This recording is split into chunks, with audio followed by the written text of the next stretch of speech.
ሰው ሳያውቀኝ ቀድሞ ያወቀኝ አትፍራ ልጄ የኔን ያለኝ ውስጤን ልቤን የጣልኩበት እግዚአብሔር ነው።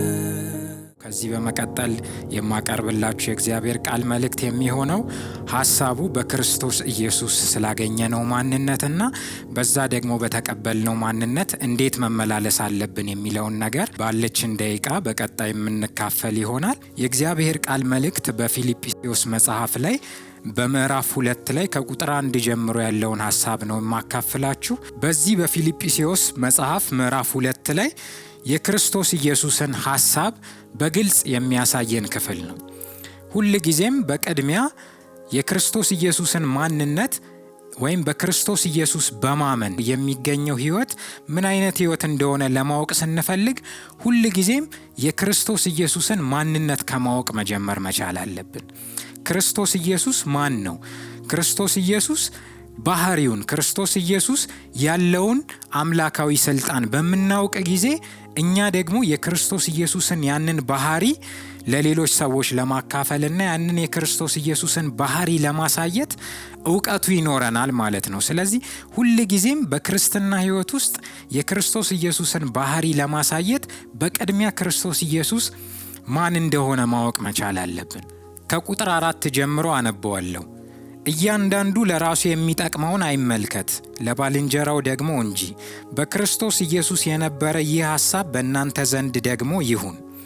እርሱ በእግዚአብሔር መልክ ሲኖር ሳለ ከእግዚአብሔር ጋር መተካከልን መቀማት እንደሚገባ ነገር አልቆጠረውም። ነገር ግን የባሪያን መልክ ይዞ በሰውም ምሳሌ ሆኖ ራሱን ባዶ አደረገ ይላል።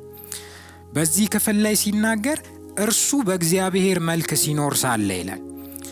እንግዲህ በዚህ ክፍል ላይ እንደምንመለከተው ክርስቶስ ኢየሱስ ስለ ኃጢአታችን መስዋዕት ሆኖ ከመቅረቡ በፊት አስቀድሞ በእግዚአብሔር መልክ የሚኖር የእግዚአብሔር ልጅነት ባህሪ ያለው አምላክ ነው።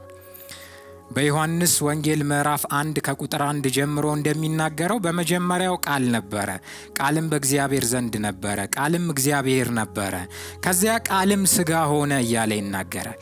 ሁሉ በእርሱ ሆነ፣ ከሆነውም አንዳችስ እንኳ ያለ እርሱ አልሆነም። በዚህ ክፍል ላይ እርሱ በእግዚአብሔር መልክ ሲኖር ሳለ እያለ የሚናገረው የክርስቶስ ኢየሱስን የፈጣሪነት ባህሪ፣ ሁሉን የመግዛት ባህሪ፣ የዘላለማዊነት ባህሪ እንዲሁም የእግዚአብሔር ልጅ የመሆኑን ባህሪ ነው የሚናገረው። ስለዚህ ክርስቶስ ኢየሱስ ለእኛ ኃጢአት መስዋዕት ከመሆኑ በፊት የነበረው ባህሪ የአምላክነት ባህሪ፣ የዘላለማዊ ልጅነት ባህሪ ነው ማለት ነው። ከዛ በመቀጠል ክርስቶስ ኢየሱስ ይህ ባህሪ ከነበረው በኋላ ግን ስለ ኃጢአታችንና ስለ በደላችን መስዋዕት ለመሆን ወደ ምድር የባሪያን መልክ ይዞ እንደወረደ ደግሞ የፊልጵስዩስ ጸሐፊ የሆነው ሐዋርያው ጳውሎስ በግልጽ ይነግረናል ማለት ነው። ክፍሉን ቀጥሎ ሲጽፍ እንደዚህ ይላል። ነገር ግን የባሪያን መልክ ይዞ በሰውም ምሳሌ ሆኖ ራሱን ባዶ አደረገ፣ በምስሉም እንደ ሰው ተገኝቶ ራሱን አዋረደ፣ ለሞትም ይኸውም ለመስቀል ሞት እንኳን የታዘዘ ሆነ ይላል።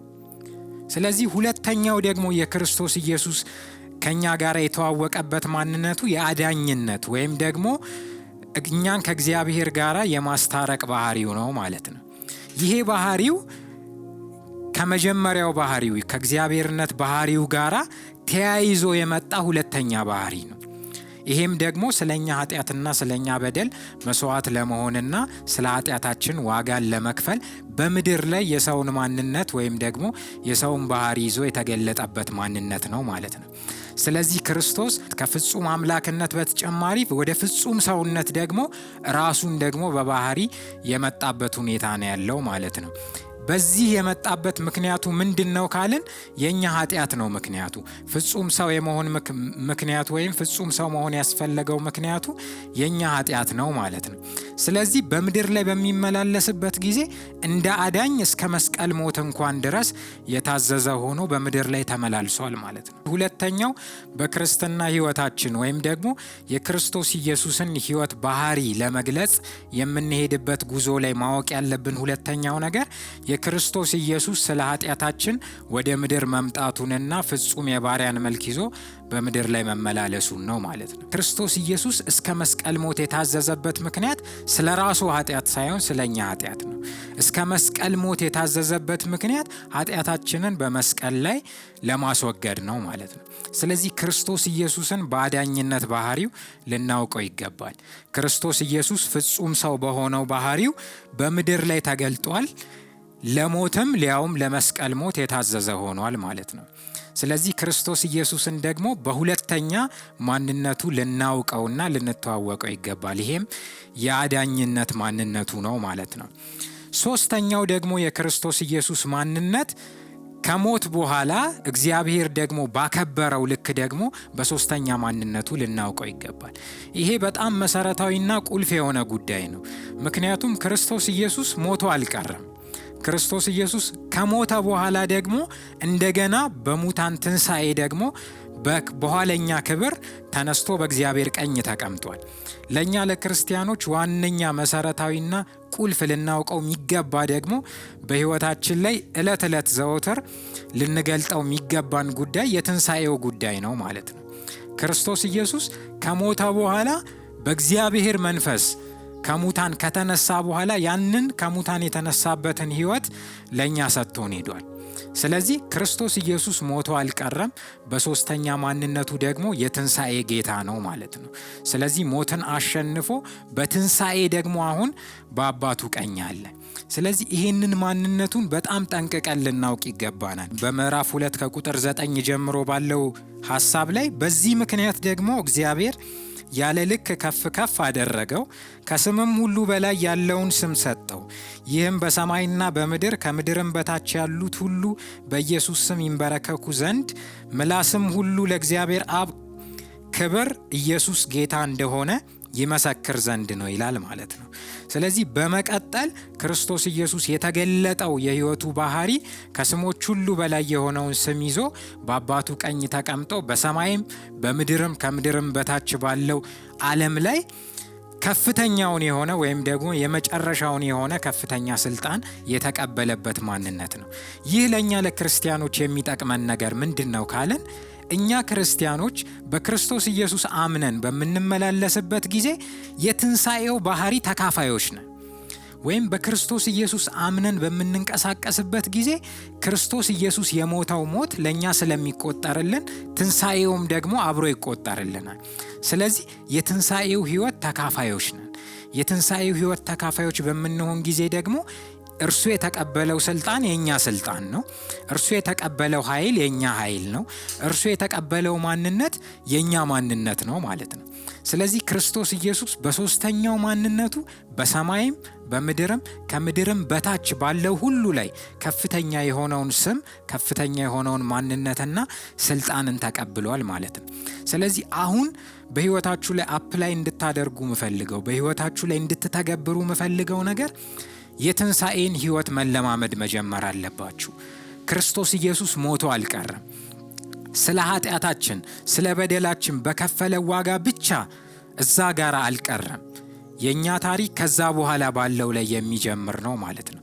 ስለዚህ ከኃጢአት አልፈናል፣ ከሞት አልፈናል፣ ከባርነት ከድህነት ከተለያዩ የሰው ልጆች ከሚያዙባቸው ነገሮች ያለፈ የትንሣኤ ህይወት ተካፋዮች ሆነናል። ስለዚህ እዚህ ላይ ሶስተኛው የክርስቶስ ኢየሱስ መገለጥ ላይ በጣም እንድታሰምሩበት ፈልጋለሁ። ይሄ ህይወታችን ነው። ይሄ ማንነታችን ነው። ስለዚህ የክርስቶስ ኢየሱስ የተገለጠባቸውን ማንነቶች ስናውቅ እኛ በክርስቶስ ኢየሱስ ውስጥ ያለንን ማንነት አይደንቲቲያችንን ፈልገን ማግኘት እንችላለን ማለት ነው። ይሄ የመጀመሪያው የነገርኳችሁን ነገር በህይወታችሁ ላይ እንድትተገብሩ ትፈልጋለሁ። የክርስቶስ ኢየሱስን ማንነት ማወቅ። ክርስቶስ ኢየሱስ ዘላለማዊ አምላክ ነበረ። ስለ ኃጢአታችንና ስለ በደላችን ፍጹም ሰው ሆኖ የኛን መልክ ይዞ ተገልጧል። በሶስተኛ ደረጃ ደግሞ ሞትን አሸንፎ ከሞት ትንሣኤን አግኝቶ በእግዚአብሔር ቀኝ ተቀምጧል። በእግዚአብሔር ቀኝ መቀመጡ ደግሞ እኛም በእግዚአብሔር ቀኝ ከእርሱ ጋር አብረን እንድንቀመጥ አድርጎናል። ስለዚህ አሁን ያለን ህይወታችን በአብ ቀኝ የተቀመጥንበትና የስልጣን የኃይል የክብርና የዘላለማዊ ህይወት ኑሮ ነው ማለት ነው። ስለዚህ ገና ሰማይ ስንሄድ የምንቀበለው አይደለም። ገና ክርስቶስ ኢየሱስ መጥቶ እስከምንለወጥ የምንቀበለው አይደለም። ነገር ግን አሁን ዘወትር ዕለት ዕለት የምንሞላውና የምንገልጠው ህይወት ነው። ስለዚህ አሁን የምንጀምረው ህይወት ነው። አሁን በእኛ ውስጥ የሚሰራ ህይወት ነው ማለት ነው። በሌላኛው መልኩ ደግሞ በክርስቶስ ኢየሱስ ያገኘነው ማንነት እንዴት አድርገን ነው በምድር ላይ በምንመላለስበት ጊዜ የምንገልጠው የሚለውን በዚሁ በፊልጵስዩስ መጽሐፍ ላይ በምዕራፍ 3 መጨረሻ ቁጥር 21 ላይ እንደዚህ ይላል። ከቁጥር 19 ጀምሮ አነበዋለሁ። እኛ አገራችን በሰማይ ነውና ከዚያም ደግሞ የሚመጣ መድኃኒትን እርሱንም ጌታን ኢየሱስ ክርስቶስን እንጠባበቃለን። እርሱም ሁሉን እንኳ ለራሱ ሊያስገዛ ወደሚችልበት አሰራር ክቡር ስጋውን እንዲመስል የተዋረደውን ስጋችንን ይለውጣል ይላል። ይሄ ማለት ምን ማለት ነው? በክርስቶስ ኢየሱስ በተቀበልነው ማንነት ስንመላለስ ሰማያዊ ዜጎች ነን ማለት ነው። ሰማያዊ ዜጎች ስንሆን ከምድር ከፍ ያለ ወይም ደግሞ በክርስቶስ ኢየሱስ ያላመኑ አህዛብ ከሚያስቡት ሐሳብና ከሚኖሩት ኑሮ ከፍ ያለ ሰማያዊ ህይወት የምንኖር ሰዎች ነን ማለት ነው። ስለዚህ የዜግነት ለውጥ ነው ያደረግነው። ክርስቶስ ኢየሱስን አምነን ስንቀበል የዜግነት ወይም ደግሞ የዓለም ለውጥን አድርገናል። በክርስቶስ ኢየሱስ የሆኑ ሰዎች ሰማያውያን ናቸው ወይም ደግሞ ዜግነታቸው ሰማያዊ ነው። አንድ ሰው በአንድ ሀገር ላይ አንድ ዜግነትን ሲያገኝ የዛን ሀገር ማንኛውንም አይነት ሲስተም ነው የሚጠቀመው። አንድ ሰው ለምሳሌ የሆነ ውጭ ሀገር ላይ ቢሄድ በኢትዮጵያ ውስጥ ያለውን ሲስተም አይደለም በዛ ሲስተም ላይ የሚጠቀመው። እዛ ሀገር ላይ ያለውን ሲስተም ነው የሚላመደው፣ የሚያውቀውም የሚንቀሳቀሰውም እዛ ሀገር ባለው ሲስተም ነው። የህግ ሲስተም ልንለው እንችላለን፣ የተለያየ የኔትወርኪንግ ሲስተም ልንለው እንችላለን። ያንን ሲስተም ተጠቅሞ ነው የሚመላለሰው። እንደዛው እኛ የክርስቶስ ኢየሱስ የሆንን ሰዎች በክርስቶስ ኢየሱስ አምነን በምንኖርበት ጊዜ ሀገራችን በሰማይ ነው ወይም ዜግነታችን በሰማይ ነው። ዜግነታችን በሰማይ ነው ማለት ሲስተማችን ሰማያዊ ነው፣ ሐሳባችን ሰማያዊ ነው። ምድራውያን እንደሆኑ ሰዎች አይደለም ሐሳባችን፣ አመለካከታችን፣ እምነታችንም እንደዛ አይደለም። ሀገራችን በሰማይ ስለሆነ የምናስበውም የምንመኘውም ወይም ደግሞ የምናውቀው እውቀትም ሰማያዊ ነው። ስለዚህ በፊታችን ሰማያዊ የሆንን ዜጎች ስለሆንን የሆነ ነገር አይቻልም፣ የሆነ ነገር አይሆንም የሚል የሚጠራጠር ሁለት ልብ አይኖረንም ማለት ነው። ሁል ጊዜ ወደ ተሻለው ክብር እንደምናልፍ እናምናለን። ሁል ጊዜም የተሻለው ኃይል፣ የተሻለው ነገር ከፊታችን እንደሚመጣ እናምናለን። ለዚህ ነው አስረግጦ ሲናገር እንደዚህ የሚለው እርሱም ሁሉን እንኳ ለራሱ ሊያስገዛ ወደሚችልበት አሰራር ክቡር ስጋውን እንዲመስል የተዋረደውን ስጋችንን ይለውጣል ይላል። ስለዚህ ሰማያውያን ዜጎች ስለሆንን በለውጥ አሰራር ውስጥ ነው ያለነው። ሁል ጊዜም የእርሱን መልክ እንድንመስል ክርስቶስ ኢየሱስ ዕለት ዕለት ይለውጠናል። ክርስቶስ ኢየሱስ ዕለት ዕለት ይሰራናል። ስለዚህ ይሄ የመንፈሳዊው ዓለም አሰራር ነው ማለት ነው። በክርስቶስ ኢየሱስ የሆኑት ሰዎች የሚካፈሉት ሰማያዊ ህይወት ዕለት ዕለት የሚለወጡት ደግሞ የእርሱን ክቡር ስጋ እንዲመስሉ የክርስቶስ ኢየሱስን ማንነት እስከሚይዙ ድረስ ዕለት ዕለት ያንን እየተሞሉ ይለወጣሉ ማለት ነው። በዚህ አሰራር ውስጥ በሚሆኑበት ጊዜ ሊሆኑ የሚገባቸው ሰማያዊውን ነገር ነው ማለት ነው። ሰማያዊውን ነገር፣ ሰማያዊውን ኃይል፣ ሰማያዊውን መልክ ነው ሊሆኑ የሚገባቸው። ስለዚህ ያንን ምልልስ ስንመላለስ እንደ ሰማያውያን ዜጎች፣ እንደ ሰማያውያን ሰዎች ሆነን በክርስቶስ ኢየሱስ አመለካከትና መልክ ውስጥ ሆነን ዕለት ዕለት ልንመላለስ ይገባናል ማለት ነው። ስለዚህ ሁል ጊዜም መልካችን የክርስቶስ መልክ ነው። ሰዎች በምድር ላይ ያስቀመጡልን መልክ አይደለም። እኛ ለራሳችን ያስቀመጥነው መልክ አይደለም። በዙሪያችን ያለው ነገር የሚያወራልን መልክ አይደለም። መልካችን የክርስቶስ ኢየሱስ መልክ ነው። መልካችን የእግዚአብሔር ቃል እንደሚለው መልክ ነው። እግዚአብሔር ለኛ አስቀድሞ በክርስቶስ ኢየሱስ የወሰነልን፣ በክርስቶስ ኢየሱስ ያዘጋጀልን ኤሪያ ወይም ደግሞ ያዘጋጀልን ስፍራ መዳረሻችንና መልካችን እሱ ነው። ስለዚህ ያንን መልክ ለመምሰል ወይም ደግሞ ለመሆን ነው ማለት ነው በክርስቶስ ኢየሱስ ያመን ነው። ስለዚህ ያንን መልክ መተግበር ነው ማለት ነው በክርስቶስ ኢየሱስ ሕይወት ውስጥ መመላለስ ማለት። ስለዚህ ከዚህ በኋላ በክርስቶስ ኢየሱስ የተቀበልነውን ሕይወት ከዚህ ጋር አያይዘን እንደምንተገብረው አምናለሁ። ይህንን ቃል ከሰማችሁ፣ ይህንን ቃል ከተቀበላችሁ በሕይወታችሁ ላይ በእርግጠኝነት ተአምራት እንደሚሆን አምናለሁ። ምክንያቱም የእግዚአብሔር ቃል የሚሰራ ስለሆነ፣ የእግዚአብሔር ቃል ሊያደርግ አቅም ስላለው። ስለዚህ በዚህ በሰማችሁት ቃል ላይ ሆነን፣ በዚህ በሰማነው ሐሳብ ላይ ሆነን ደግሞ በአንድነት እንጸልያለን። በእምነት ሆናችሁ የሚጸለየውን ጸሎት እንድትቀበሉ ጋብዛለሁ። በእምነት ሆናችሁ ይህንን መልእክት እንድትሰሙና በምንጸልየው ጸሎት ውስጥ ደግሞ የእግዚአብሔርን ክብር እንድትገናኙ ደግሞ ጋብዛችኋለሁ። በአጠገባችሁ ባለው በማንኛውም አይነት ነገር ላይ መጸለይ እፈልጋለሁ። ውሃ ያዘጋጃችሁ ሰዎች ካላችሁ በውሃ ላይ መጸለይ እፈልጋለሁ። ዶክመንት ያዘጋጃችሁ ሰዎች ካላችሁ በዶክመንት ላይ መጸለይ እፈልጋለሁ።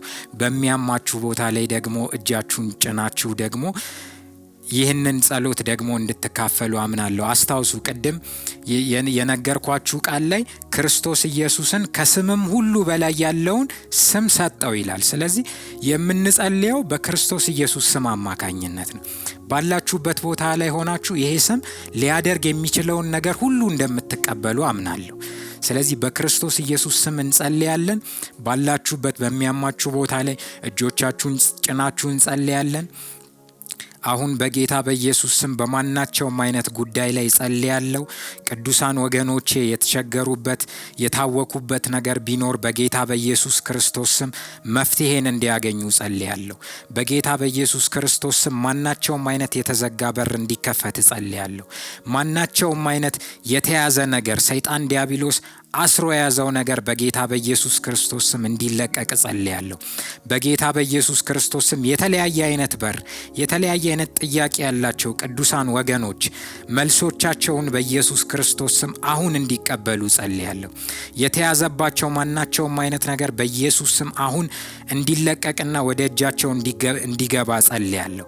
እግዚአብሔር አምላክ ሆይ እጆቻቸውን ጭነው ባሉበት በታመሙበት ስፍራ በጌታ በኢየሱስ ስም አሁን ገደብ የለምና በመንፈሳዊው ዓለም በጌታ በኢየሱስ ስም ፈውስ እንዲሆን ጸልያለሁ። አሁን አምነው እጆቻቸውን ባደረጉበት ቦታ ላይ በክርስቶስ ኢየሱስ ስም መለኮታዊ ፈውስ እንዲቀበሉ ጸልያለሁ። በጌታ በኢየሱስ ክርስቶስ ስም ማናቸውም አይነት ደዌ የቀለጠ እንዲሆን ጸልያለሁ። HIV ቢሆን፣ ካንሰር ቢሆን፣ ስኳር ቢሆን በጌታ በኢየሱስ ክርስቶስ ስም የተፈወሰ እንዲሆን ጸልያለሁ። በጌታ በኢየሱስ ስም ማናቸውም መንፈሳዊ እስራት፣ ጭንቀት፣ ማናቸውም አይነት የዲያብሎስ ተጽዕኖ በጌታ በኢየሱስ ክርስቶስ ስም የተፈታ እንዲሆን ጸልያለሁ። በአጋንንት እስራት ታስረው ያሉ ካሉ በኢየሱስ ክርስቶስ ስም መፈታት እንዲሆንላቸው ጸልያለሁ። ክፉ መንፈስ የያዛቸው ካሉ በኢየሱስ ስም ክፉ መንፈስ ለቋቸው እንዲሄድ ጸልያለሁ። ጭንቀት በጌታ በኢየሱስ ስም የተረገመ እንዲሆን ጸልያለሁ። ፍርሃትና ግራ መጋባት በጌታ በኢየሱስ ስም የተነቀለ እንዲሆን ጸልያለሁ። ደግሞ በኢየሱስ ክርስቶስ ስም ማናቸውም አይነት አዚም ድንዛዜ በቤታቸው ላይ የተደረገ መሳሪያ በኢየሱስ ስም እንዳይከናወን ጸልያለሁ። በማናቸውም አይነት ሁኔታ በእነሱ ላይ የተሰራ መሳሪያ እንዳይከናወን በኢየሱስ ስም ጸልያለሁ። ጌታ ሆይ ቃልህን እንዳያነቡ፣ ቃልህን እንዳይሰሙ ደግሞ አእምሮአቸውን የያዘ መንፈስ ካለ፣ አእምሮአቸውን የያዘ ሌላ ሐሳብ ካለ በኢየሱስ ስም የተረገመ እንዲሆን ጸልያለሁ። ቃልህን ከፍተው ማንበብ እንዲችሉ፣ ለጸሎት ጉልበቶቻቸው እንዲንበረከኩ በኢየሱስ ክርስቶስ ስም ቃልህን ለማንበብ አይኖቻቸው እንዲከፈቱ ጌታ ሆይ መንፈስህ እንዲያገኛቸው በኢየሱስ ስም ጸልያለሁ። አሁን ባሉበት ቦታ መንፈስህ እንዲነካቸው ጸልያለሁ። አሁን ባሉበት ቦታ ላይ ጌታ ሆይ ያንተ እጅ እንድትነካቸው ጸልያለሁ። ዛሬ በተነጋገርነው ቃል ላይ በኢየሱስ ክርስቶስ ስም ማስተዋላቸው እንዲጨምር፣ የልቦናቸው አይኖች እንዲበሩ በኢየሱስ ስም ማስተዋል እንዲሆንላቸው ጸልያለሁ። በጌታ በኢየሱስ ስም ውሃ ይዘው ካሉ ጌታ ሆይ የያዙት ውሃ በኢየሱስ ስም ለመፍትሄነት እንዲለወጥ ጸልያለሁ። በኢየሱስ ስም በያዙት ውሃ ላይ መለኮታዊ ፈውስ እንዲያልፍ ጸልያለሁ። በጌታ በኢየሱስ ስም የያዙት ውሃ ለመፍትሄና ጌታ ሆይ ለመከናወን እንዲሆን በኢየሱስ ስም ጸልያለሁ። ከዚህ በኋላ የያዙት ውሃ ኖርማል ውሃ እንዳይሆን በኢየሱስ ስም አንተ የምትጠቀምበት መሳሪያ እንዲሆን ጸልያለሁ። ስለሰማኸኝ እጅግ አድርጌ አመሰግናለሁ። ደግሞ ጌታ ሆይ በኢየሱስ ክርስቶስ ስም በተለያየ ጉዳይ ላይ ጌታ ሆይ የስራ በር የተዘጋባቸው ካሉ፣ የቢዝነስ በር የተዘጋባቸው ካሉ በጌታ በኢየሱስ ስም የስራ በር የቢዝነስ በር እንዲከፈትላቸው ጸልያለሁ። በኢየሱስ ክርስቶስ ስም ጌታ ሆይ የነሱ የሆነው ነገር ወደ እጃቸው እንዲገባ ጸልያለሁ። ማናቸውም አይነት ጌታ ሆይ ገደብ ከፊታቸው እንዲነሳ ጸልያለሁ። የተከለከለ ክልከላ በኢየሱስ ስም እንዲነሳ ጸልያለሁ። ጌታ ሆይ ዶክመንቶቻቸውን በያዙ ሰዎች ላይ ጸልያለሁ። ዶክመንት ተቀባይነት አላገኝ ያላቸው ሰዎች በኢየሱስ ክርስቶስ ስም ሞገስን እንዲያገኙ ጸልያለሁ። ዶክመንቶቻቸው ተቀባይነት እንዲያገኙ ጸልያለሁ። በዶክመንታቸው አማካኝነት በሮች እንዲከፈትላቸው ጸልያለሁ። በጌታ በኢየሱስ ክርስቶስ ስም በብዙ ምስክርነትና መከናወን ጌታ ሆይ እንዲመጡ በፊት ጸልያለሁ። ስለምታደርገው እጅግ አድርጌ አመሰግናለሁ። ጌታ ሆይ ብዙ ተአምራት ስለሚሆን አመሰግናለሁ። ብዙ ፈውስ ስለሚሆን አመሰግናለሁ። አሁን ባሉበት ቦታ ፈውሳቸውን ስለተቀበሉ አመሰግናለሁ። አሁን ባሉበት ቦታ ተአምራታቸውን ስለተቀበሉ አመሰግናለሁ። የጸለይነው ጸሎት ስለተከናወነ በኢየሱስ ስም እናመሰግናለን። ክብር ሁሉ ለአንተ ይሁን። አሜን። እንግዲህ በተጸለየው ጸሎት እንደተባረካችሁና የእግዚአብሔር እጅ ወደ እናንተ እንደመጣች አምናለሁ። ደግሞ ተአምራቶችና ምስክርነቶች እንደሚበዙላችሁ አምናለሁ። እግዚአብሔር በተጸለየው ጸሎት በመጣው ቃል በሕይወታችሁ ላይ የሚያደርገውን ማናቸውም አይነት ምስክርነት በስክሪኑ ላይ በተጠቀሱት ስልክ ቁጥሮች በቴሌግራም አድራሻ በድምጽም በምስልም እንድትልኩ እጋብዛችኋለሁ። ይህንን እንድታደርጉና የእግዚአብሔርን ክብር ደግሞ መልሳችሁ እንድትገልጹ ደግሞ አበረታታችኋለሁ። ፕሮግራሙን ስለተከታተላችሁ እጅግ አብዝቶ ጌታ ይባርካችሁ። ባላችሁበት ቦታ ላይ የእግዚአብሔር ጸጋና ሰላም ከእናንተ ጋር ይሁን። ሰላም ሁኑ።